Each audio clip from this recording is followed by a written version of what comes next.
संत रामपाल जी महाराज एक ऐसे महान संत जिन्होंने अपनी सतभक्ति, तत्व ज्ञान, करुणा और सेवा के बल पर समाज में नई मिसाल कायम की है। संत रामपाल जी महाराज की अगुवाई में उनके सभी सतलोक आश्रमों से समाज कल्याण के अद्भुत कार्यों ने समाज को सुनहरे भविष्य की एक नई उम्मीद दिखाई है। संत रामपाल जी महाराज से नाम दीक्षा लेने के बाद लाखों लोगों की लाइलाज बीमारियां जैसे कैंसर, एड्स आदि ठीक हुई। संत जी के ज्ञान से प्रेरित होकर उनके अनुयायियों ने लाखों यूनिट रक्तदान किया। संत जी ने लाखों बहन बेटियों का दहेज मुक्त विवाह करवाया।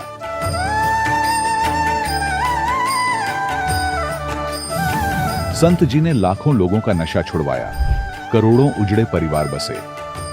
संत जी के आश्रमों में समागम के दौरान निःशुल्क नेत्र चिकित्सा, दंत चिकित्सा प्रदान की जाती है। संत रामपाल जी महाराज द्वारा समय समय पर पर्यावरण संरक्षण के उद्देश्य से बड़े स्तर पर वृक्षारोपण किया जाता है। संत जी ने जरूरतमंदों को तत्काल राहत पहुंचाने के लिए एम्बुलेंस सेवा शुरू की। संत जी अपने अनुयायियों को देहदान के लिए प्रेरित करते हैं, जिससे मानवता की सेवा और चिकित्सा क्षेत्र में सुधार हो सके। संत रामपाल जी महाराज के सभी आश्रमों में हर रोज निःशुल्क भंडारा आयोजित किया जाता है, जहां हर वर्ग, हर जाति और हर धर्म के लोग एक साथ बैठकर भोजन करते हैं।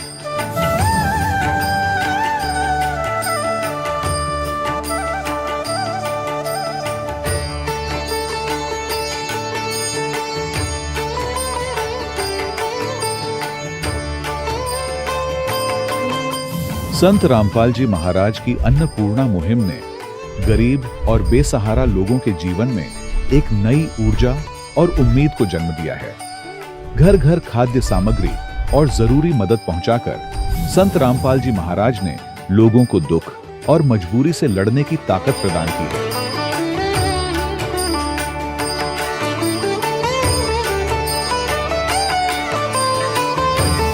संत रामपाल जी महाराज द्वारा गरीब लोगों के लिए घर बनवाने का अद्भुत कार्य एक ऐसी मिसाल कायम कर रहा है जो सदियों सदियों संत जी की उदारता और दया भावना के तौर पर जाना जाएगा।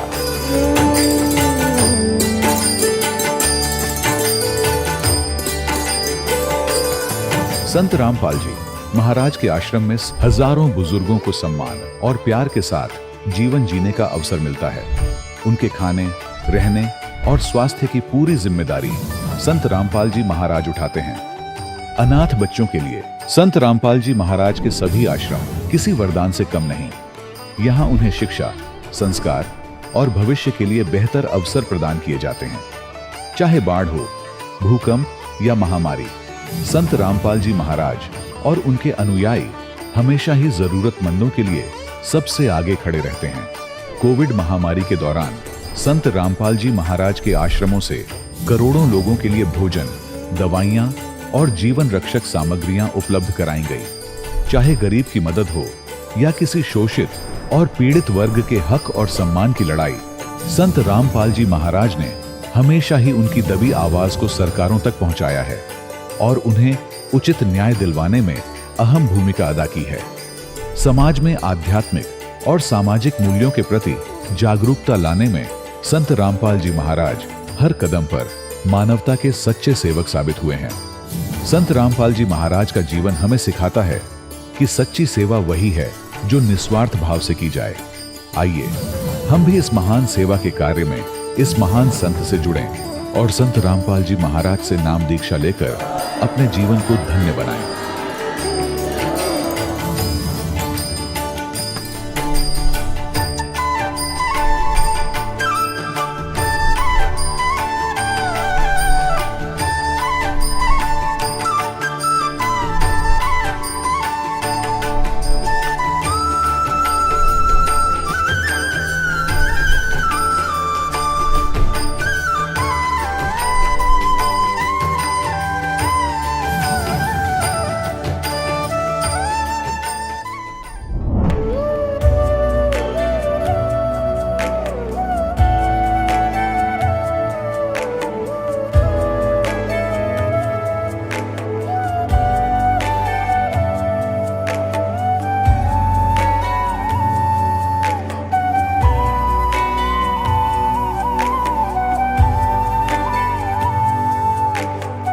गीता अध्याय 15 के श्लोक 16-17 में 3 प्रभु बताए हैं। ये 3 प्रभु कौन हैं? किस प्रभु की शरण में जाने के पश्चात जन्म और मरण समाप्त हो सकता है? 3 प्रभुओं में सबसे उत्तम परमात्मा कौन है? कैसा है? उसका क्या नाम है? इन सभी गूढ़ रहस्यों को जानने के लिए अवश्य सुनिए जगत गुरु तत्वदर्शी संत रामपाल जी महाराज के अमृत वचन। सत साहिब दर्शकों, ये कहानी है हिमाचल प्रदेश के शिमला जिले की रहने वाली शाहिना जी की, जो एक मुस्लिम महिला हैं। शाहिना जी मुस्लिम मजहब के अनुसार ही इबादत करती थीं, लेकिन मजहबी क्रियाओं को करते करते भी ये शारीरिक समस्याओं से ग्रस्त थीं। हद तो तब हो गई जब शाहिना जी को भूत प्रेत की बाधा ने भी घेर लिया। लेकिन ऐसा क्या हुआ जो इस मुस्लिम महिला ने अपनी मजहबी क्रियाओं को त्याग कर संत रामपाल जी महाराज से नाम दीक्षा ग्रहण कर ली? आज क्यों शाहिना जी चीख चीख कर दुनिया को ये बता रही हैं कि असली मुसलमान तो मैं अब बनी हूँ? आइए सुनते हैं शाहिना जी की कहानी उन्हीं की जुबानी। जी नमस्कार। नमस्कार। क्या नाम है आपका? शाहिना गर्ग। शाहिना जी कहाँ से आए हो आप? डिस्ट्रिक्ट शिमला, हिमाचल प्रदेश। क्या करते हैं आप? मैं ग्रेजुएट हूँ, अब पढ़ाई कर रही हूँ, आगे एमए कर रही हूँ। संत रामपाल जी महाराज से नाम दीक्षा लेने से पहले आप क्या भक्ति साधना करते थे? जैसे रोजे रखना, नमाज पढ़ना, उस तरह से करती थी। तो मतलब मुझे परमात्मा की खोज थी कि परमात्मा कौन है, तो मैं उसी तरह से साधना करती, लेकिन मुझे कोई लाभ नहीं होता था उससे। मतलब उल्टा और दिक्कतें परेशानियाँ रहती थी। किस प्रकार की समस्या थी आपको? मतलब भूत प्रेत की समस्या होने लग गई थी। किसी ने मतलब कर दिया था, जब दिखाने गए किसी को तांत्रिक के पास, तो उन्होंने कहा कि पीर वगैरह छोड़े हुए हैं, जैसे मुसलमान धर्म में होते हैं, मुसलमानी पीर छोड़ा हुआ है। तो सब देखने गए तो सब यही बोलते थे कि ठीक हो जाएंगे, मतलब जंतर वगैरह धुनी वगैरह दे देते थे, तो ठीक नहीं हो पाती थी मैं। मतलब थोड़े टाइम ठीक होंगी फिर वही हाल हो जाती थी। फिर मैंने एक हिंदू धर्म में शादी की, तो हिंदू धर्म में शादी करने के बाद जो उस वहाँ पे जो परंपरा है, जिस तरह की देवी देवताओं की पूजा करते हैं, वो भी करती थी। मैं क्या शायद यहीं पे परमात्मा मिल जाए, तो वहाँ पे भी कोई लाभ नहीं होता। 3-4 महीने थोड़ा ठीक रही, उसके बाद फिर वही दिक्कत होने लग गई। उसी मुसलमानी पीर जो लगाया हुआ था वो दिक्कत होने लग गई। तो मेरे ससुर मुझे दिखाने ले जाते थे, कभी तांत्रिक के पास, पंडितों के पास, तो सब यही कहते थे कि ठीक हो जाएगी, ठीक हो जाएगी। फिर वो दे देते, जंतर वगैरह दे देते, फिर थोड़े टाइम में वो ख़राब हो जाते थे, फिर करते थे फिर और करवाना पड़ेगा, फिर से जंतर लगवाना पड़ेगा। फिर बहुत ज़्यादा पैसा खर्च हो रहा था, सब कुछ मतलब दिक्कतें इतनी मैं मेंटली परेशान बहुत हो गई थी, घर से भाग जाती थी। मतलब मुझे बहुत दूर से पकड़ के भी लेके आते थे घर वाले कि पता नहीं कहाँ चली जाती है, बहुत दिक्कत, आर्थिक स्थिति भी ठीक नहीं थी फिर हमारी। फिर उसके बाद हमारे रिलेशन में ही है शिमला में, उन्होंने संत रामपाल जी महाराज जी से नाम दीक्षा ली हुई है पहले से, तो हम उनके पास गए कि इस तरीके से प्रॉब्लम होती है, तो अब क्या करें। फिर उन्होंने कहा कि आप संत रामपाल जी महाराज जी की शरण में जाइए, आपको कुछ नहीं होगा, आप ठीक हो जाओगे। फिर हमें कुछ अजीब सा लगा कि नहीं, ये ऐसा नहीं हो सकता। जैसे हम अब अपने तरीके से करते थे साधनाएं, तो हमें कुछ ठीक नहीं लगता था।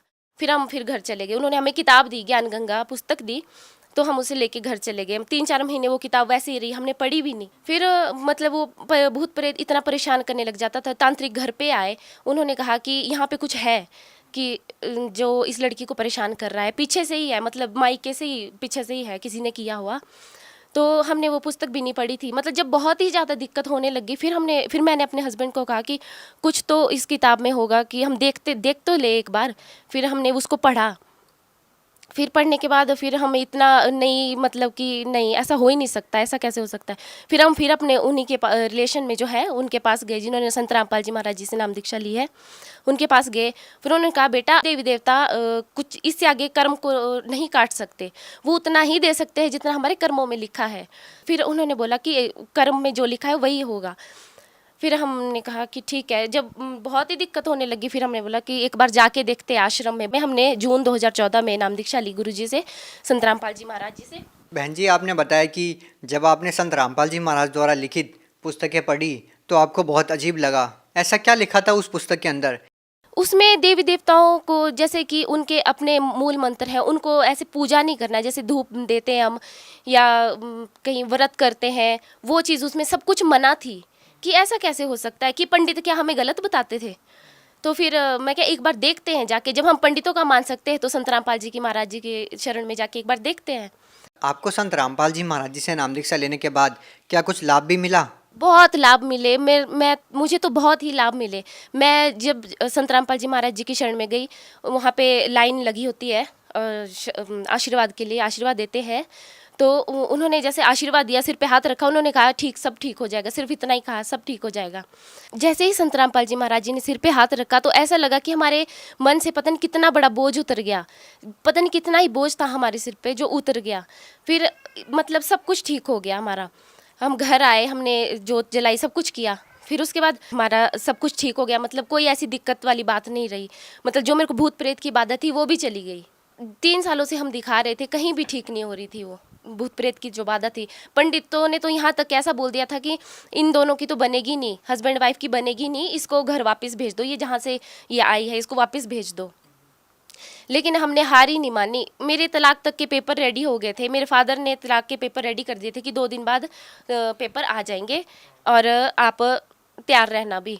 पर हमने हार ही नहीं मानी। हम फिर संत रामपाल जी की शरण में चले गए। हमने कहा कि अब जब इतने के पास गए तो उनके पास जाके भी देखते हैं। तो हम आपसे जानना चाहते हैं कि संत रामपाल जी महाराज से नाम दीक्षा लेने के बाद आपका जो तलाक होना था, क्या वो हुआ? नहीं जी, आज हमारी शादी को 6 साल हो गए हैं। तो वो मतलब संत रामपाल जी महाराज जी की शरण में आने से वो बला ही टल गई सारी। और क्या क्या लाभ हुए? और हमारी आर्थिक स्थिति ठीक हो गई। मेरे हस्बैंड की जॉब नहीं होती थी, उनकी जॉब पहले पानीपत में लगी, कॉन्ट्रैक्ट पे लगे थे, 2-2.5 साल तक रहे। आज वो परमानेंट जॉब पे करनाल में लगे हैं। बहन जी, जैसा कि हम देखते हैं कि जो भी संत रामपाल जी महाराज जी से नाम दीक्षा लेता है उनकी सारी समस्याएं दूर हो जाती है, उनकी बीमारियां ठीक हो जाती है। क्या संत रामपाल जी महाराज जी कोई क्रियाक्रम करने के लिए बोलते हैं या कोई जड़ी बूटी देते हैं या कोई दवाई देते हैं? क्या कारण है? ना ही वो कोई जड़ी बूटी देते हैं, ना ही वो कोई झाड़ा लगाते हैं। वो कुछ नहीं करते। वो सिर्फ जो हमारे शास्त्रों में जो साधना लिखी गई है उसे वो सही तरीके से हमें बताते हैं कि हमारे शास्त्रों में ये लिखा है, आप सही साधना करिए। देवी देवताओं को पूजना नहीं है, वो आदर के योग्य है, उन्हें आदर देना है, उन्हें सम्मान करना है। उनके मूल मंत्र हैं जो हमारे गीता जी में लिखे हैं। लेकिन हमारे पंडित जो है वो शास्त्रों के विरुद्ध ही साधना करवा रहे हैं। उन्होंने अर्थों के अनर्थ कर रखे हैं। वो बिल्कुल भी मतलब ऐसे कि अनजान आदमी होता है, जैसे अनजान बच्चा होता है, उस तरह से वो काम कर रहे हैं। आप भगत समाज को क्या संदेश देना चाहते हैं? भगत समाज को यही संदेश देना चाहूँगी कि आप संत रामपाल जी महाराज जी की शरण में आइए। पूर्ण मोक्ष उन्हीं से मिलेगा। वही शास्त्रों के अनुसार सही साधना बता रहे हैं। धन्यवाद बहन जी। नमस्कार। दर्शकों, अभी आपने सुने संत रामपाल जी महाराज से दीक्षा प्राप्त करके सुखी हुए भक्त के अनुभव। अब देखिए जगत गुरु तत्वदर्शी संत रामपाल जी महाराज के मंगल प्रवचन। एक योजन लगभग 12 किलोमीटर का, कहते 12 लाख किलोमीटर तक ऊपर चले जाते हैं साधना से, और भी घरें लाख लाख, और उनको कुछ नहीं प्राप्त हुआ। कहते तुम 2 घंटे सुबह शाम बैठ कर मेडिटेशन करके हर कोई प्रकाश देख कर खुश हो जाओ, भगवान मिल जाएगा। सपने में भी ना सोचना, असंग जन्म नहीं मिल सकता। अब जैसे सतलोक भी खुद स्वप्रकाशित, परमात्मा का शरीर भी प्रकाशित, वहां पर उसी के प्रकाश का रिफ्लेक्शन आपको यहाँ ब्रह्मांड में दिखाई देता है। जैसे किसी का मकान तालाब के किनारे हो और तालाब के अंदर सूर्य का प्रकाश गिरता है, उस प्रकाश का रिफ्लेक्शन जल से होकर के उसकी खिड़की के माध्यम से महल में, मकान में चला गया, और वो व्यक्ति उस महल के प्रकाश को देख रहा है कि ये सूर्य का प्रकाश है, सूर्य निराकार है। उसको इतना पता चले कि ये प्रकाश किसका है, सूर्य का, और सूर्य कैसा हो, निराकार है। प्रकाश किसका, खाक का है। तो वो परमात्मा सतलोक में है। और जो भी आप इस शरीर में देखते हो, इस ब्रह्मांड का ही एक चित्र, इसमें घट रही घटना आप देख सकते हो, इससे बाहर का कुछ नहीं। तो इसमें जो प्रकाश देखते हैं उस परमात्मा का रिफ्लेक्टेड, और उसका आकार भी बदल जाता है। जैसे झांकी के खिड़की के अंदर से प्रकाश गया, वो सूर्य जैसा नहीं है, प्रकाश है, वो भी वैसा प्रकाश भी नहीं है, उससे बहुत कमजोर है। इसी प्रकार आप जो प्रकाश इसमें देखकर खुश हो रहे हो, भोली आत्माओं, भूल जाना इसको। ये तो इस साधना से परमात्मा प्राप्ति होगी। एक विमान बनेगा आपके लिए इस भक्ति का, इतनी शक्ति आत्मा में आ जाएगी, चार्ज हो जाएगी, रुक की नहीं रुक सकती किसी से। फिर ये इतना आपके अंदर ताकत आ जाएगी भक्ति की, और परमात्मा जहाज में बैठा कर लेकर जाएंगे आप।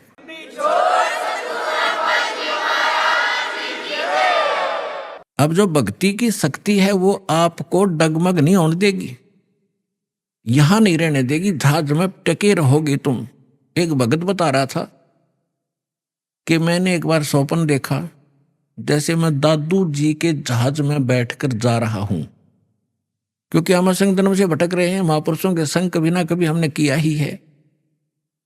तो मैं जब जहाज हमारी गांव के ऊपर से जाने लगा, जहां मैं खेला कूदा करता था, वो जंगल दिखाई दिया जहां मैं घूमा करता था। मैंने ऐसे कहा कि भाई यहाँ घूमना चाहिए, देख कितना अच्छा जगह, मैं ऐसे घूमा। वो मन में आस्था रहेगी, वो पटक दिया नीचे, नीचे आ गड्ढे ही। और भगत कहने लगे जी एक भगत गिर गया, तो दादू जी कहते सुने भाई फिर देखेंगे, इसने जान दे, इसकी आस्था रहेगी यहाँ पर।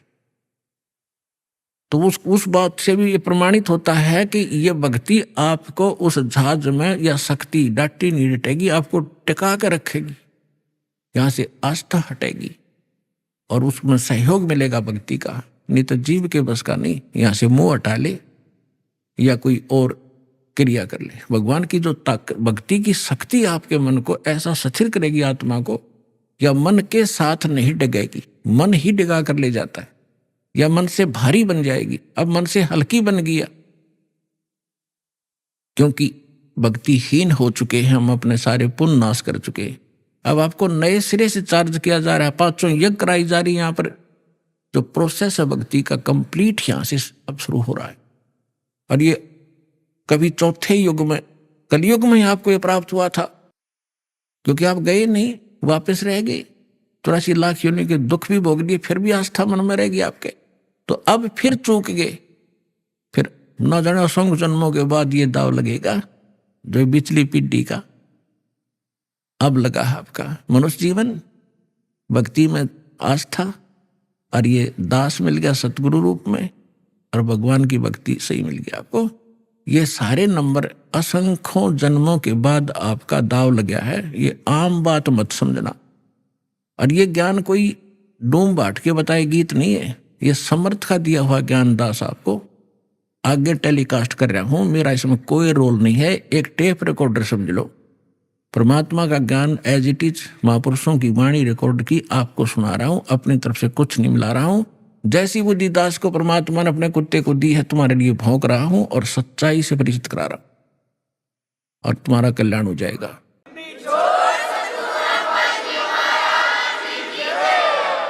और इसको दृढ़ता से मान लेना, दास जो वचन कहे उसको फाइनल समझ लेना, इसमें अग्रम अग्रम नहीं रखना, तभी आप सफल हो पाओगे। क्योंकि इस अग्रम अग्रम यानी शंका के नाश करने के लिए तो इतने प्रमाण दिए जाते हैं, इतने महापुरुषों के उदाहरण दिए जाते हैं, उनकी गवाही आपके रूबरू की जाती है, क्योंकि हम अज्ञान में सने पड़े हैं और भक्तिहीन हो गए, जल्दी से सेट नहीं हो पाती है भक्ति। तो इसलिए आपको सत्संग में बुलाया जाता है। सत्संग में आने से बहुत से पुण्य आपको प्राप्त होते हैं, आपको पता नहीं। अब माता पिता बच्चों को कभी कोई चीज खिलाती है, कभी कोई खिलाती है, कोई विटामिन के खिलाती है, तो क्यों खिलाते हैं? ताकि इसका शरीर स्वस्थ रहे और जल्दी युवा हो। तो ये सब साधन आपको इस आत्मा को दृढ़ करने के लिए, मजबूत बनाने के लिए ये करवाए जा रहे हैं।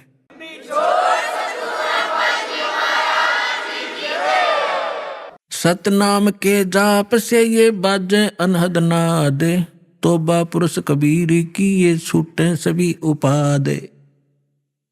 अब उपाद माने ये बेमतलब की बकवादें जो आप कर रहे हो, ये करण की कोनी। जैसे किसी पंथ में आपने देखा 4 क्रिया बताते हैं, ये सतपाल जी उसका अंसा देश वाले उसका भाई बाल योगेश्वर के, जिसको प्रेम नाम है उसका, ये क्या बताते हैं? 4 क्रिया बताते हैं। अकल देखो इनकी। कान बंद कर लो, अंदर की आवाज सुनो। आंखें बंद कर लो, अब आंख आप दाब लो थोड़ी देर, एकदम चमक सी होगी अंदर, यो प्रकाश, ये भगवान का रूप। फिर तालू पर जीभ लगा लो, मुंह जीभ उल्टा करके तालू पर लगा लो, अमृत क्रिया होगी। इस शरीर में एक काल व्यवस्था ही आपको महसूस होगी। और फिर वो नाम क्या देते हैं, हंसो हंसो, अब उल्टा कर लो, सो हो गया, तुम सीधा ही कर लो ना, हंसो हंसो की क्या जरूरत रहेगी फिर। और फिर उसके 2 भाग कर लो, सो बाहर हम अंदर, मोटरसाइकिल में बीच तक तोड़ो और 2 भाग कर लो, इसको इधर चलाओ इसको इधर। और जिन महापुरुषों को भगवान मिले उन्होंने क्या क्या बताया, ये 2 अक्षर का मंत्र है। अरे सोम शब्द के देने के अधिकारी भी नहीं है। वेद में लिखा है, ऋग्वेद मंडल नंबर 9 सूक्त 95 के मंत्र 1 में 2 में लिखा है, परमात्मा स्वयं आते हैं, कवि की तरह आचरण करते हैं, अपने मुख कमल से वाणी बोलते हैं, और वो यानी एक विशेष गूढ़ मंत्रों का आविष्कार करते हैं। अच्छा ज्ञान जो सही गूढ़ मंत्रों को बताते हैं, आविष्कार करते हैं, यानी नए ढंग से बताते हैं जो पहले ना हो। और परमात्मा भी कहते हैं, सो हम शब्द हम जग में लाए, सार शब्द हम गुप्त छुपाए। ये जो सोहम मंत्र है हम लाए हैं, किसी शास्त्र में सोहम नहीं है। हंसो, हंसो को 2 उल्टा करने का क्या, तो हंस तो जीव होता है और सोहम मंत्र है। गरीबदास जी ने लिखा है, दम सुदम को सोहद ले, ओ हम सोहम सारे, उल्टा गोता मारिए परले पार दीदारे। दम सुदम, दम श्वास, उश्वास को सोध ले, और ये 2 अक्षर का मंत्र जो दास ने भी बोला है, ये है वो सार मंत्र। नानक साहिब जी की भाई बाला वाली जन्म साखी में आपको बहुत बार दिखाया है, नानक साहब ये जाप करते थे। धर्मदास जी के विषय में आपको बता दिया, 2 अक्षर का मंत्र सतनाम वही परमात्मा ने उनको दिया था।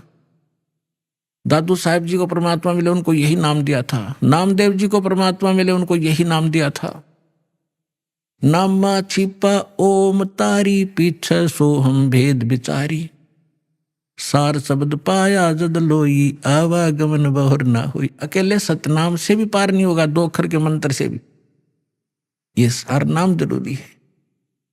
जैसे हम हैंडपंप लगाते हैं, हमारा उद्देश्य जल प्राप्ति करना, और जल प्राप्ति के लिए जो साधन है बोकी और पाइप, ये हमारे पूज्य नहीं है, ये इंस्ट्रूमेंट है उस जल को पाने के लिए।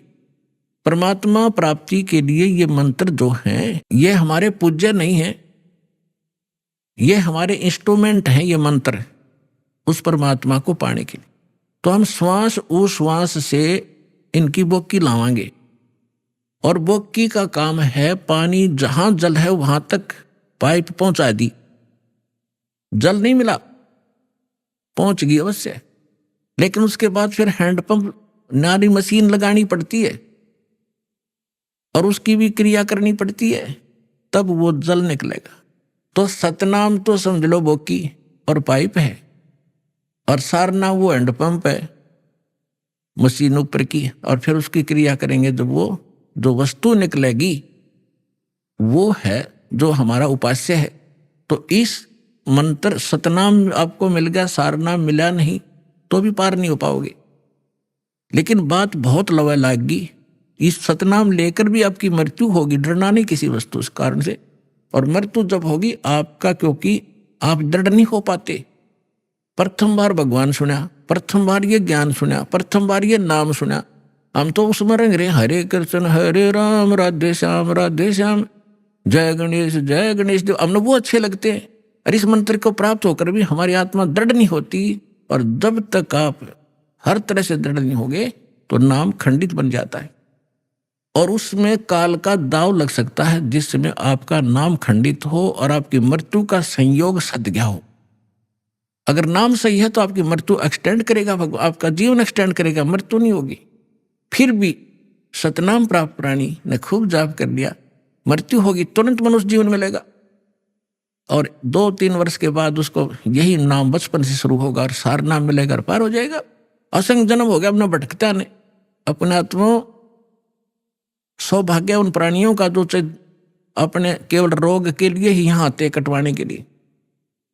अब रोग तो भगवान के आगे कुछ है ही वस्तु नहीं, 2 मिनट में ठीक करें। ये सारे संसार के रचनहार 1 मिनट में, जब गोरखनाथ जैसे मुर्दे जिंदा कर सकते हैं, ये क्या नहीं कर सकता? एक सोचने की बात है। यह समर्थ शक्ति है, 1 सेकंड में सब कुछ कर सकता है, लेकिन हमारा विश्वास दृढ़ नहीं होता। फिर भी जैसे यहाँ नाम लिया, आपको भक्तों के से सुनते हो, मुझे ये लाभ हुआ, मुझे ये लाभ हुआ, मुझे ये ठीक हो गया, तो उस आत्मा का दृढ़ विश्वास होता है जो केवल रोग निवारण के लिए आए हैं, संकट निवारण के लिए। उन्होंने मंत्र लिया और उसका खूब जाप करेंगे। यहां से जाते ही क्या होगा, काल के दूत चारों तरफ से भेज दिए जाएंगे। वहां क्या रखा है, चल तुझे वहां झाड़ा लगवाते हैं, वहां क्या रखा, वो बड़े संत वहां ले चलते हैं। तो पुण्यात्माओं, इस कारण से वो नाम खंडित होने से वो मृत्यु को प्राप्त हो जाता है जो यहां आया था, नाम खंडित होने से। अब फिर भी उसको इतना लाभ मिलेगा, क्योंकि वहां तो लाभ होना नहीं था, वो तो नाश कर दिया, उसके भक्ति बदनाश कर दी और आगे कुछ मिलना ही नहीं था, वहां धक्के खा ही रहे थे हम। फिर भी उस प्राणी को इतना लाभ होगा, उसको तो मालूम नहीं, ना उसके साथ आने वालों को इतना ज्ञान, वो भी नहीं सोचेंगे यूं मर गया, हम जावा कोई नहीं, वहां पर इसकी मृत्यु होगी। लेकिन वो ना आओ, लेकिन उसके लिए कल्याण हो गया उसका, उसने नाम ले लिया, मृत्यु होगी। या मृत्यु तो वह एक्सीडेंट में हो जाए जब के कर ले, तो तुरंत मनुष्य जीवन मिलेगा उस प्राणी को। तो पहला मंत्र भी प्राप्त कर लिया और 10-20 मंत्र भी उसने जाप कर लिए, मनुष्य जीवन गारंटीड है। और मनुष्य जीवन मिल गया तो फिर यहाँ आएगा, भक्ति बीज बू गया उसके अंदर और उस अगले जन्म में पार हो जाएगा। ये तो असंग जन्म हो गया, मरते और जन्म त्याने। तो पुण्यात्माओं, दृढ़ रहोगे तो रोग भी कटेगा, ऐसा जीवन में मोक्ष होगा। और कारण यह है कि अभी हमारी संख्या कम है, काल से प्रेरित, अज्ञान से प्रेरित जनता घनी है, वो आपके नामों को खंडित करवाए बिना छोड़ती नहीं। लेकिन फिर भी दास की कोशिश है कि ज्ञान इतना दृढ़ कर दूं आपको कि डगमग ना हो सको, तो जल्दी काम बन जाएगा।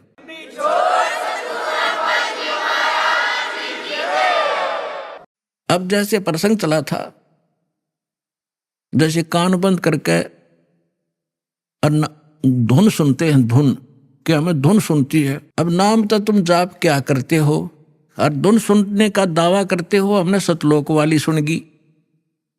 अब धुन क्या चीज है और मंत्र क्या चीज है। जैसे एक ढोल होता, ढोलक, ढोलक के बजाने का एक विशेष डंडा सा होते हैं, छोटे छोटे डंड की ही, और उनको ही लगाने से, बजाने से उसकी वो वही आवाज निकलती है जो ढोल की होनी चाहिए।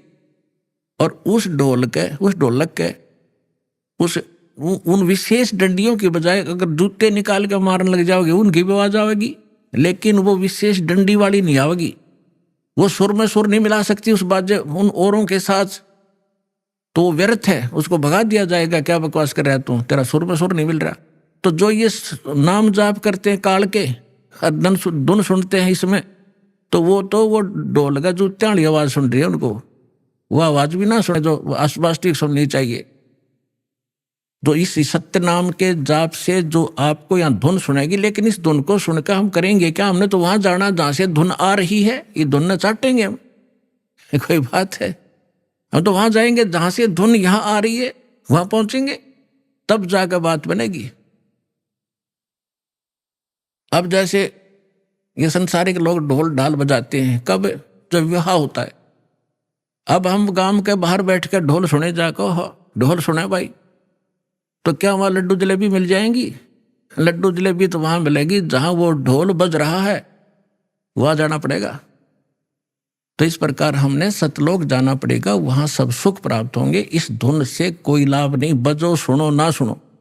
आपको जो मंत्र दे दिया, इससे अपने आप वो बज रही है, अपने आप सुर खुलते चले जाएंगे। इसमें असंख्य धुनें हो रही हैं शरीर के अंदर, वो धुन न्यारी है इनसे। कोई है रे परले पार का, जो भेद कहे झनकार का, गरीबदास जी कह रहे हैं। कोई है उस परले पार का, यहां मुझे बताओ, और वो धुन का भेद बताओ जो धुन वहां है परले पार यानी सतलोक में। ये नकली धुनें हैं, यहां पर जो तुम सुन रहे हो ये धुन वो नहीं। गरीबदास जी क्या कहते हैं, कोई है रे परले पार का, जो भेद कहे झनकार का, कोई है रे परले पार का। परले पार यानी सतलोक में कोई गया हुआ वापस आया हुआ हो तो बताओ मुझे। ये खुद होकर आए थे, उस धुन को सुन कर आए थे, आंखों से कानों से देख सुन कर आए थे। कोई है रे परले पार का, जो भेद कहे झनकार का। झन मानुष, झनकार मानुष धुन का। वारही गोरख वारही दत्त, वारही धरु प्रहलाद अर्थ। ये तुम्हारे गोरख भी इधर ही वारमन उर्ली साइड, वारही गोरख वारही दत्त, दत्त माने दत्तात्रेय जी, और ध्रुव और प्रहलाद ये सभी इधर ही हैं, काल के ही जाल में है।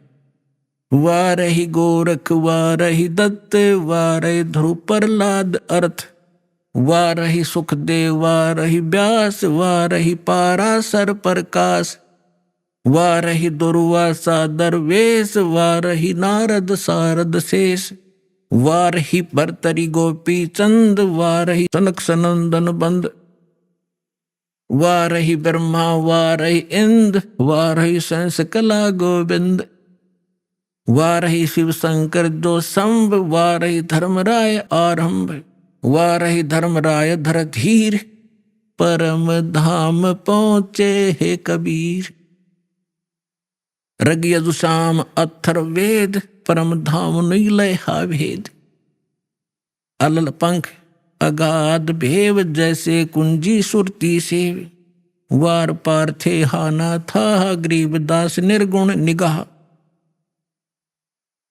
अब क्या बताते हैं आदरणीय गरीबदास साहिब जी, परमात्मा से परिचित होकर सतलोक में वो धुन सुनकर वापस आए तो वो कह रहे हैं कोई हैरे परले पार का जो भेद कह उस दनकार का, वार ही गोरख, वार ही माने उरले तरफ, वार ही गोरख वार ही दत्तात्रेय और वार ही ध्रुव प्रहलाद, वार ही सुखदेव वार ही व्यास और वार ही पाराशर प्रकाश। पाराशर प्रकाश माने जो पाराशर जी ने एक पुराण लिखी है उसको पाराशर का ज्ञान बताते, यानी इन पुराणों के और वेदों के सबके राइटर हैं कौन, व्यास जी। और ये ज्ञान व्यास जी का अपने सत्र का वो तो पुराणों में है, वेद ज्ञान और गीता ज्ञान जो है ये वेद व्यास के सत्र का नहीं है।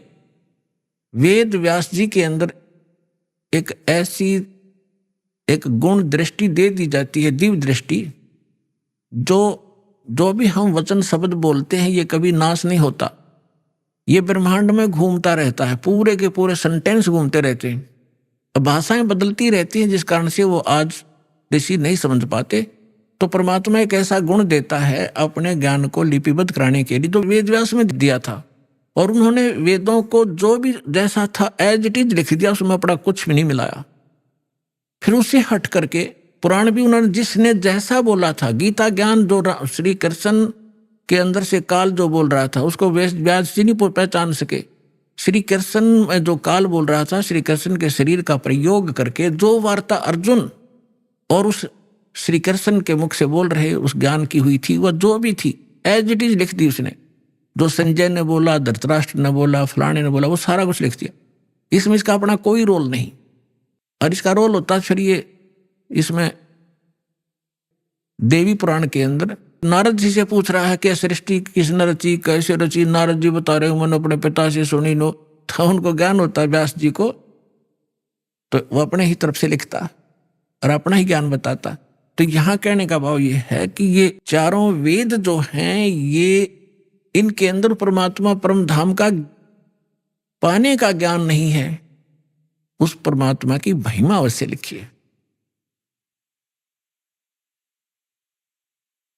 तो इसके लिए क्या बता रहे हैं, धर्मराज दरबार में देई कबीर तलाक, मेरे भूले चूके हंस को तू पकड़िए मत जाके।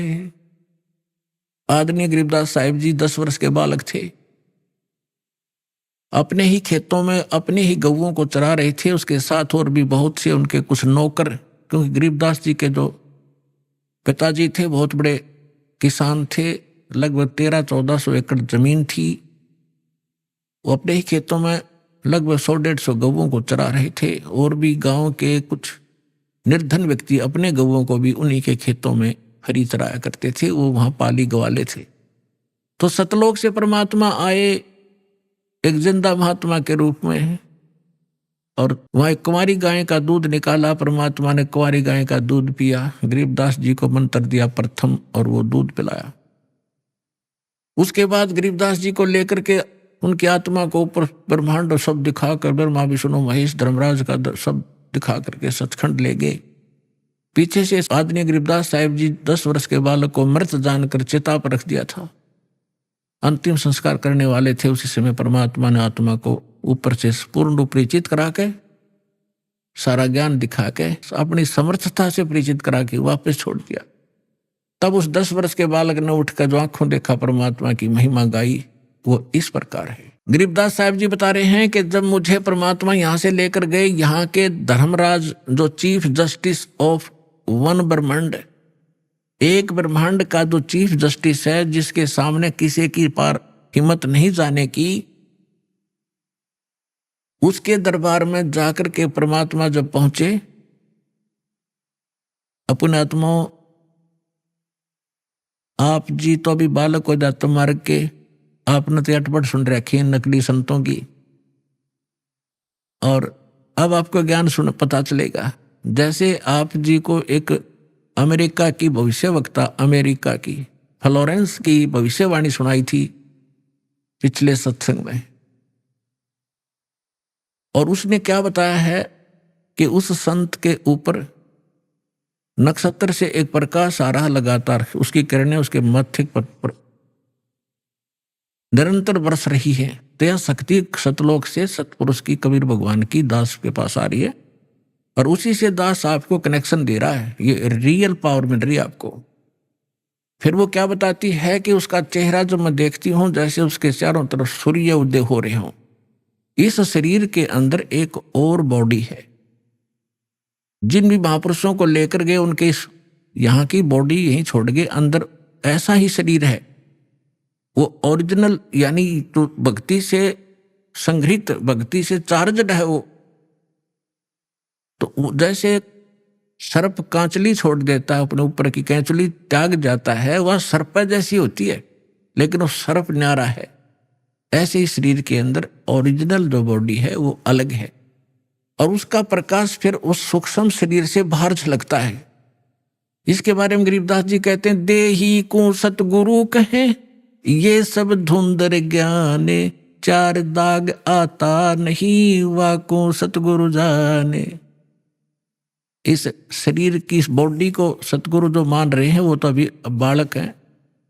इसके अंदर जो और शरीर युक्त वो सतगुरु है, वो मरता नहीं कभी। 4 प्रकार के दाग हैं, अंतिम संस्कार 4 प्रकार से किया जा रहा अपने यहाँ पर।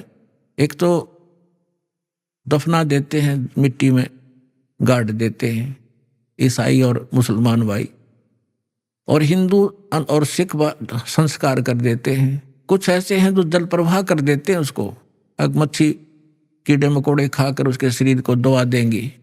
और कुछ क्या करते हैं, एक मचान बना देते हैं ऊंचा, उस 100 को उस पर डाल देते हैं, पशु पक्षी ऊपर के पक्षी आदि खा लेते हैं। तो 4 प्रकार से अंतिम संस्कार यानी दाग दिया जाता है। इसके बारे में गरीबदास जी कहते हैं, इस देही को सतगुरु कहें, ये सब धुंधर ज्ञान, और 4 दाग आता नहीं, वाकु सतगुरु जान। तो यहाँ क्या बता रहे हैं कि परमात्मा जब ऊपर लेकर गए गरीबदास जी को, तो परमेश्वर के शरीर से वहां जब उसने देखा ऐसी चमक थी, और धर्मराज अपने सिंहासन पर विराजमान था, न्यायाधीश। परमात्मा वहां प्रवेश किया, एकदम वो कुर्सी छोड़कर खड़ा हो गया, सिंहासन छोड़कर, और ऐसे जैसे एक उच्च अधिकारी के सामने बहुत निम्न सत्र का अधिकारी करबद्ध होकर के सावधान हो जाता है, और वो डांट लगाता है।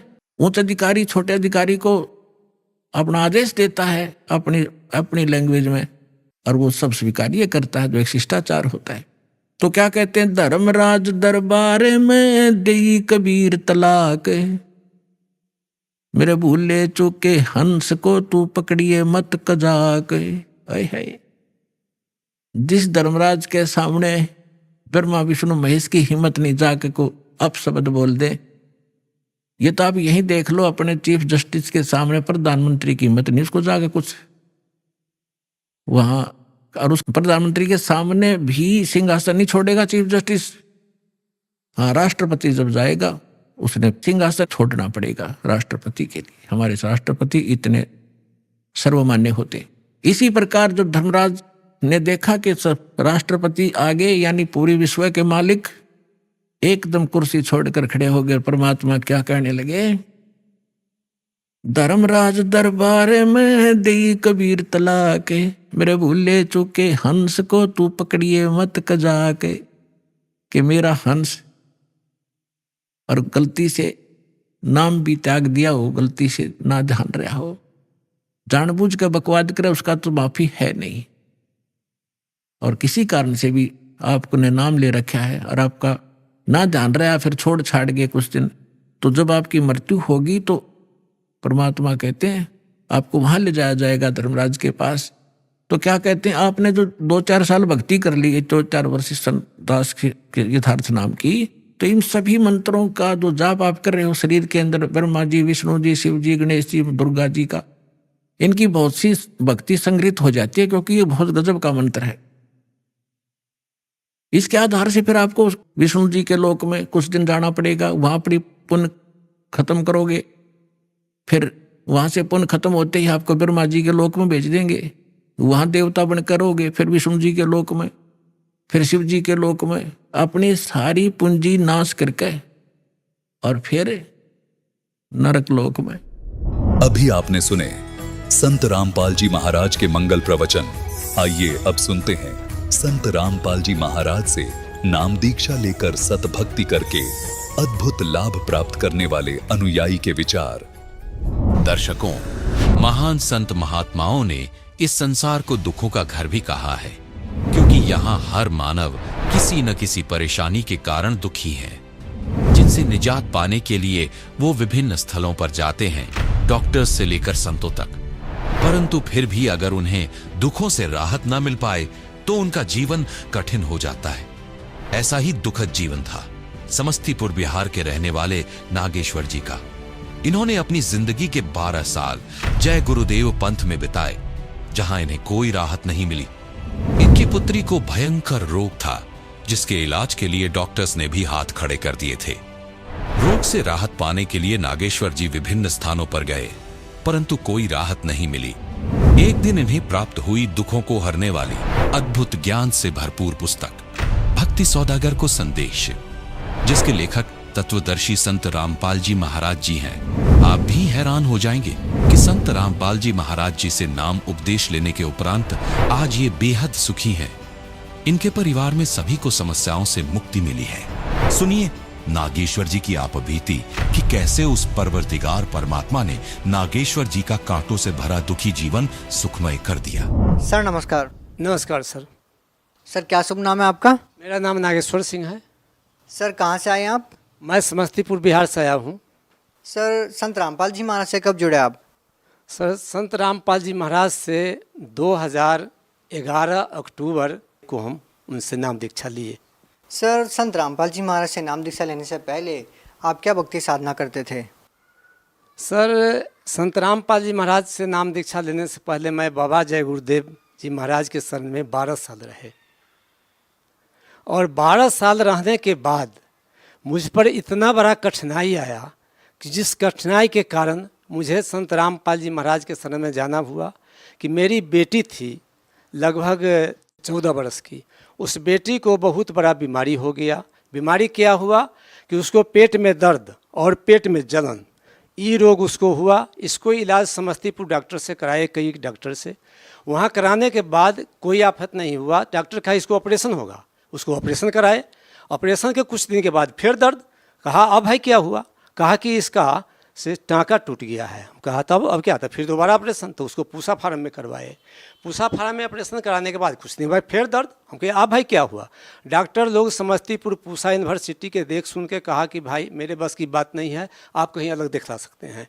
हम अल्ट्रासाउंड किया, सब कुछ किया, इसको कोई बीमारी हमको नहीं लग रहा है। तब वहाँ से उसको लाए PMCH पटना PMCH में आने के बाद वहाँ डॉक्टर फिर अल्ट्रासाउंड किया। अल्ट्रासाउंड करने के बाद डॉक्टर कहा कि कुछ लगता नहीं है, लगता है कि वो ऑपरेशन जो किया डॉक्टर वो कोई गड़बड़ हो गया, इसको फिर से हम ऑपरेशन करेंगे। हम कहा ठीक है कीजिए। उस डॉक्टर ने 50,000 रुपया हमको जमा करवाया, पूरा बेड चार्ज और ऑपरेशन चार्ज एक बार 50,000 जमा करवाया। 50,000 जमा कर दिए। उसके बाद ऑपरेशन किया। ऑपरेशन करने के बाद घर पर गए। घर पर जाने के बाद फिर दर्द, और फिर वहाँ से फिर आए यहाँ ये डॉक्टर के पास। भाई अब क्या हो गया?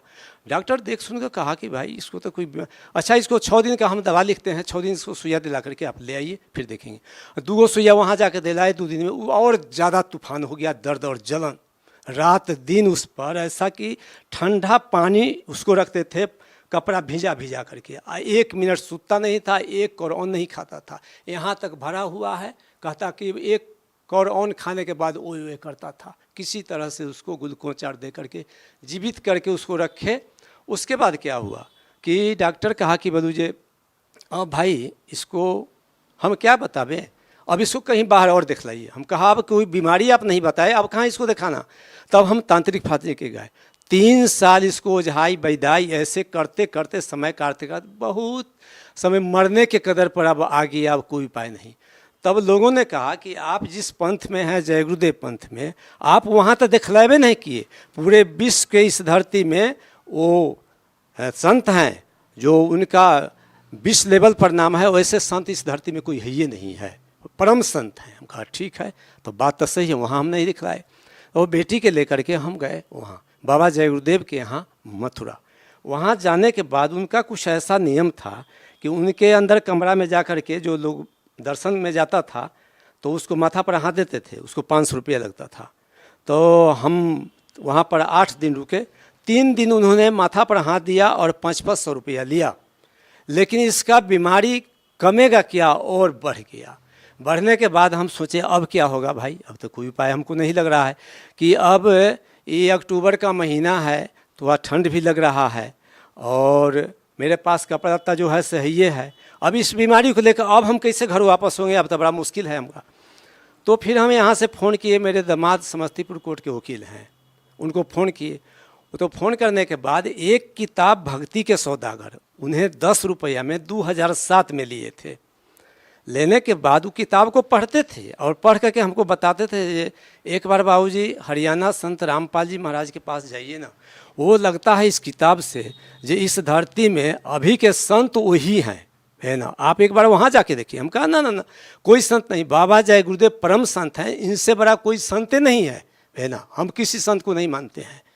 फिर वो चुप होगा जाते थे। तो उसके बाद वही किताब में उसका इंटरव्यू और मोबाइल नंबर था। तो जब यहाँ से हम फ़ोन किए कि अब कोई उपाय नहीं है, मेरे पास 800 रुपया बच गया है, 4000 रुपया दिए थे, किराया लगा 1500 रुपया हाथ दिए, बाबा जय गुरुदेव 3 दिन में वो ले लिए, अब तो मेरे पास 800 रुपया बच गया, अब हम क्या करें। उन्होंने बताया कि आप चले जाइए संत रामपाल जी महाराज के यहाँ हरियाणा। हम कहा वहाँ जाने से क्या होगा। कहे आप जाइए, इस किताब में इंटरव्यू है और इसका मोबाइल नंबर है कि फलाने फलाने आदमी को ठीक हुआ है। एक दिल्ली के राम कुमार मास्टर साहब हेड मास्टर उसका था, उसमें मोबाइल नंबर था। वही नंबर देखकर हमको वो बताए और वो मास्टर साहब को उस समय धराए। तो मास्टर साहब ने कहा कि आप सीधा उस बीमारी को लेकर के चले जाइए संत रामपाल जी महाराज के यहाँ हरियाणा, आपका जाते ही ठीक हो जाएगा। हम कहा कि अब क्या ये सब बात ही बोल रहे हैं वकील साहब। फिर वकील थे, अब उनके ससुर हम थे, लेकिन फिर भी हम बुजुर्ग आदमी, उनसे थोड़ा डरे और मुसीबत में मरता क्या नहीं करता। हम सोचा ठीक है भाई, अब कह रहे हैं तो क्या लगता है, दिखवा लेते हैं वहाँ भी हरियाणा, है ना, अब तो इसको मरना ही है, निश्चित हो गया है। उसके बाद हमको 800 रुपया बचा। यहाँ से हम गए, पूरा एड्रेस हमको बताया, वहाँ से फ़ोन लगाया आश्रम से एक छोटा गाड़ी आया, उस पर हम 3-4 आदमी थे, 5 आदमी चढ़े, छोटा गाड़ी, यहाँ से गए। हम कहा भाई किराया कितना हुआ। कहा अरे किराया नहीं लगता है यहाँ। जब अंदर में गए तो अंदर में जाने के बाद हम कहा तुम नाम ले लो। हम कहा हम तो नाम नहीं लेंगे, हम कहीं और नाम लिए हुए हैं, ये बच्चिया को तकलीफ है, इसको नाम दिला दो। तो इस बच्चिया को ले गया अंदर में नाम दिलाने के लिए और हमको कहा कि तुम यहीं पर रुको, तुमको अंदर नहीं जाने देंगे। सत्संग उस दिन 1 दिन पहले ख़त्म हो गया था। ऐसे पापी जीव हम कि मजबूरन हम नाम लेने के लिए गए कि नाम लेते हैं भरबली, हम तो साधना यहाँ का करेंगे नहीं, हम तो बाबा जी गुरुदेव का करेंगे। गए, नाम लिए और बेटी भी लिया। सर जब आप संत रामपाल जी महाराज से नाम दीक्षा ली तो क्या सर आपसे भी संत रामपाल जी महाराज से नाम दीक्षा लेने के लिए पैसे देने पड़े? कितनी फीस दी आपने संत रामपाल जी महाराज से नाम दीक्षा लेने के लिए? सर वहाँ नाम दीक्षा में जब गया तो मुझे 1 रुपया नहीं लगा, 1 पैसा नहीं लगा। यहाँ तक कि नाम दीक्षा लिए हम लोग भूखे थे, भंडारा में गए, पूरा भोजन किए, हमारा बेटी भी भोजन किया, जबकि भोजन हमारा बेटी नहीं करती थी। और वहाँ जाने के बाद मैं नाम दीक्षा लिया और तुरंत इसको यहाँ पर जो भरा हुआ था से एक बार इसको सट गया नीचा ससरा, को जाके भंडारा में भोजन किया, भोजन करके आया। उसके बाद हम भी गए, कहा पिताजी भोजन कर लिए भंडारा में। गए भंडारा में भोजन करने के, हम भी भोजन करके आए। हम कहे तू भोजन किया? तो हाँ। कितना किया? तो 3 रोटी और 1 गिलास दूध। हम कहा तू 3 रोटी कैसे खाया?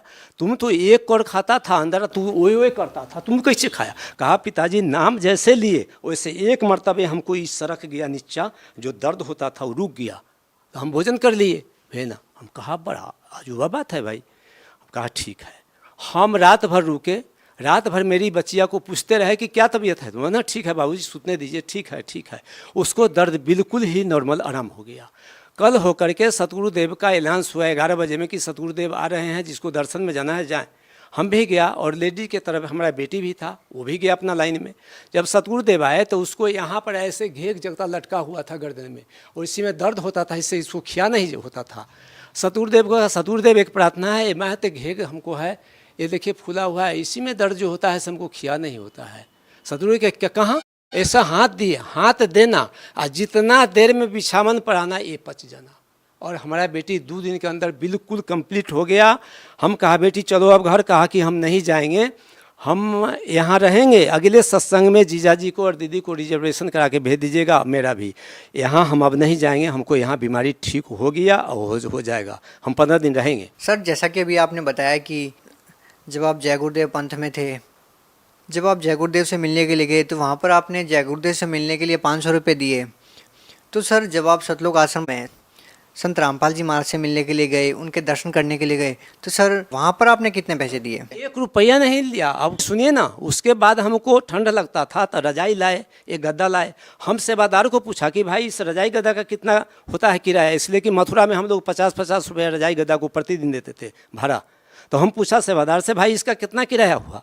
सेवादार कहा अरे भैया यहाँ किराया उड़ा नहीं, ये फ्री फंड है, कोई पैसा नहीं। हम कहा भोजन का? अरे यहाँ कुछ नहीं लगता है, सब फ्री फंड है ना। वहाँ 2 दिन रुके, 2 दिन रुकने के बाद कोई वहाँ हमको पैसा का चर्च नहीं हुआ।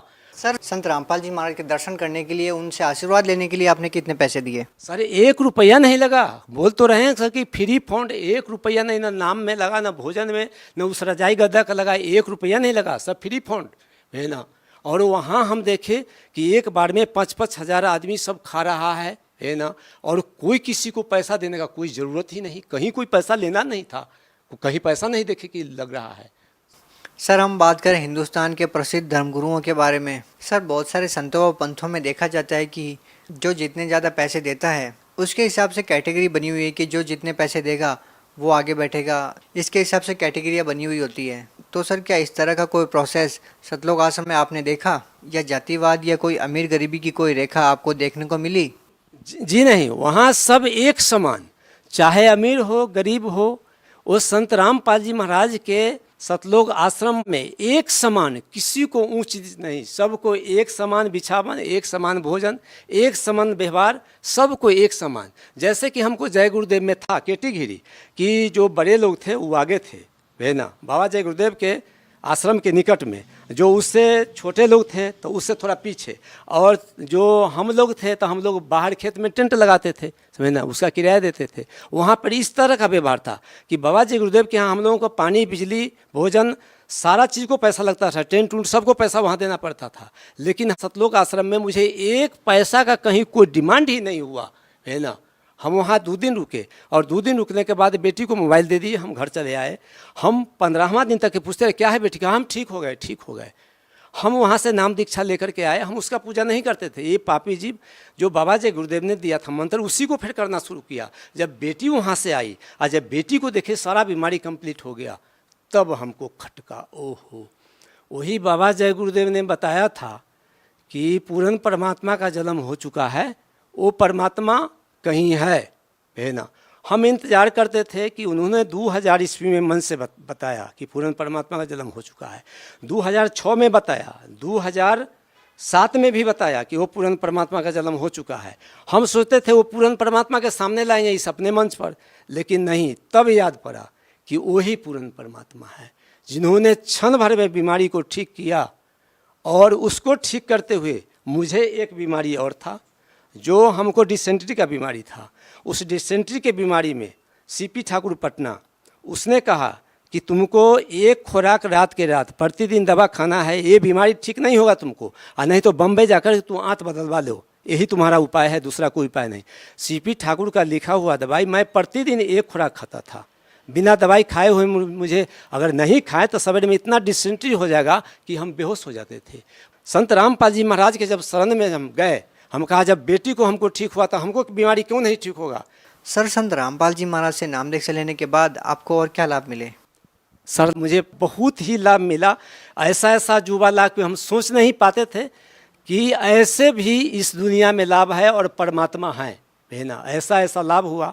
उसके बाद सर हमारा भी ये खुराक का दवा जो था, बिना कहे हुए हम केवल मंत्र जाप करना शुरू किए अपना नियम और मर्यादा के साथ, मेरा वो भी बीमारी ठीक हो गया। मैं आज एक खुराक दवा नहीं खाता हूँ, तेल का पका हुआ सामान डॉक्टर मना किए हुए था और फटिया सामान मैं सब कुछ खाता हूँ, और मैं सब काम करने में अभी ठीक हूँ। मैं ठीक हूँ, अभी कोई बीमारी मेरे पास नहीं है। मेरे पत्नी को गिल्टी हो गया, उस गिल्टी में कैंसर हो गया, इलाज कराते कराते डॉक्टर कहा कि इसको भिलौर ले जाओ, कहाँ ले जाओ। हम कहा जब कैंसर हो गया तो इस थोड़ी बचेगा, हम कम औकात के आदमी कहाँ ले जाएंगे। तो यहाँ लाए हम, फिर हरियाणा संत रामपाल जी महाराज के शरण में हम अपने नाम लेने के बाद उसको भी लाए, वो भी नाम लिया, उसको भी आज ठीक है, कोई कैंसर टेंशन सारा कुछ ये परमात्मा की दया से सब कुछ ठीक है। सर, जैसा कि कहा जाता है कि गुरु नहीं बदलना चाहिए, पहले आपने बाबा जय गुरुदेव को गुरु बना रखा था, अब आपने संत रामपाल जी महाराज से नाम दीक्षा ले लिए, तो सर ऐसा कहा जाता है कि गुरु बदलना पाप होता है। सर, तो सर क्या आपने संत रामपाल जी महाराज से नाम दीक्षा लेकर कोई पाप तो नहीं किया?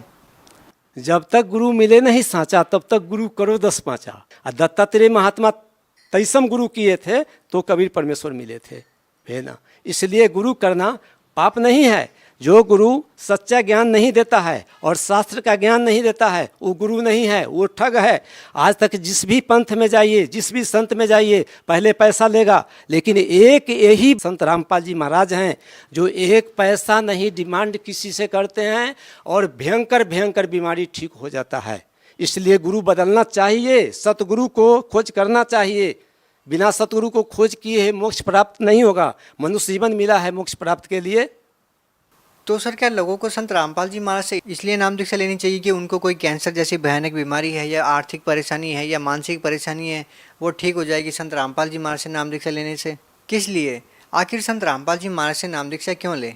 हाँ सर, ऐसा है कि संत रामपाल जी महाराज एक बीमारी ही नहीं छुड़ाते हैं, मेन उद्देश्य है मोक्ष को प्राप्त करना। जो मनुष्य शरीर मिला है मोक्ष प्राप्त के लिए, मानुष तन दुर्लभ है, मिले ना बारम्बार, तरबर से पत्ता टूट गिरे तो बहुने लागे डार। तो 84 जोनी इतना है, और मनुष्य शरीर सबसे श्रेष्ठ शरीर है, ज्ञानवान शरीर है। इसमें अगर मोक्ष का प्राप्त नहीं हुआ, अपने जहाँ से जिस लोक से हम आए वो सतलोक से वहाँ अगर नहीं पहुँचे तो मनुष्य शरीर व्यर्थ है, बेकार है। चाहे राजा हो चाहे गरीब हो, मोक्ष प्राप्त करना मनुष्य शरीर में अति आवश्यक है। इसलिए मनुष्य शरीर पाने के लिए और जलन मरण के रोग छूटने के लिए सदा सदा के लिए ये संत रामपाल जी महाराज आए हुए हैं कबीर परमेश्वर के रूप में। उन्हीं का अवतार हैं। जिन लोगों को अगर ज़रूरत हो कि हमको जलन और मरण का रोग छूट जाए और सदा सदा के लिए मोक्ष मिल जाए, अपने जिस स्थान से आए वहाँ चले जाएं, मेन उद्देश्य वही है। और बीमारी तो उनके शरण में जाने के बाद यूँ ही ठीक हो जाता है। सर, भगत समाज को क्या संदेश देना चाहेंगे आप? सर, भगत समाज को हम क्या संदेश देना चाहेंगे? भगत समाज को तो मैं प्रार्थना करना चाहूँगा कि जितने हमारे जय गुरुदेव पंथ में हमारे गुरु भाई सब फंसे हुए हैं, और बाबा जय गुरुदेव आज तो चले गए और उनको अडिग माने हुए हैं, उन लोगों से प्रार्थना है, और सभी भाइयों बहनों और सभी संसार के सभी लोगों से प्रार्थना है कि आप प्रमाणित ज्ञान, शास्त्र अनुकूल ज्ञान अगर भक्ति करके अपना पीछा छुड़ाना चाहते हैं, मनुष्य जीवन का मोक्ष को प्राप्ति करना चाहते हैं, तो आप चैनल देखें, और चैनल पर जो पट्टी आता है उसे नंबर, उस पर फ़ोन करें। वो जहाँ बताएंगे आपको वहाँ जाकर के नाम दीक्षा लें और अपना मोक्ष को प्राप्त करावें। मनुष्य जीवन बार बार नहीं मिलता है। सर, बहुत बहुत धन्यवाद आपका। सत्य साहेब।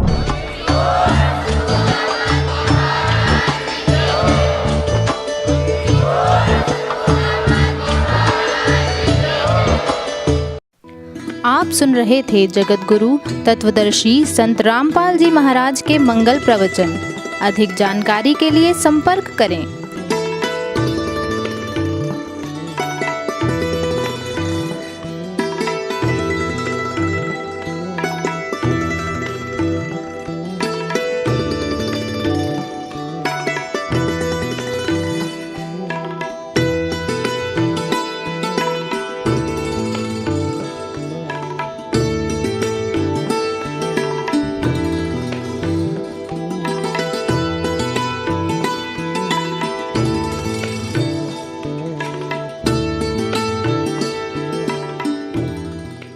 जगत गुरु तत्वदर्शी संत रामपाल जी महाराज जी के पावन सानिध्य में भक्ति की अलख जगाने तथा श्रद्धालुओं को सत्य भक्ति मार्ग का रास्ता दिखाने हेतु कनाडा के लोकप्रिय channel the TV NRI channel पर जगत गुरु तत्वदर्शी संत रामपाल जी महाराज जी के मंगल प्रवचनों का प्रसारण प्रतिदिन सुबह 7:30 बजे से 8:30 बजे तक तथा रात्रि 7:30 बजे से 8:30 बजे तक किया जा रहा है। इस सत्य भक्ति मार्ग को अपनाने के लिए अधिक से अधिक सत्संग प्रसारण देखें। इस सत्संग प्रवचन का सीधा प्रसारण संत रामपाल जी महाराज लाइव सत्संग YouTube चैनल और जगत गुरु संत रामपाल जी महाराज फेसबुक पेज पर भी देख सकते हैं।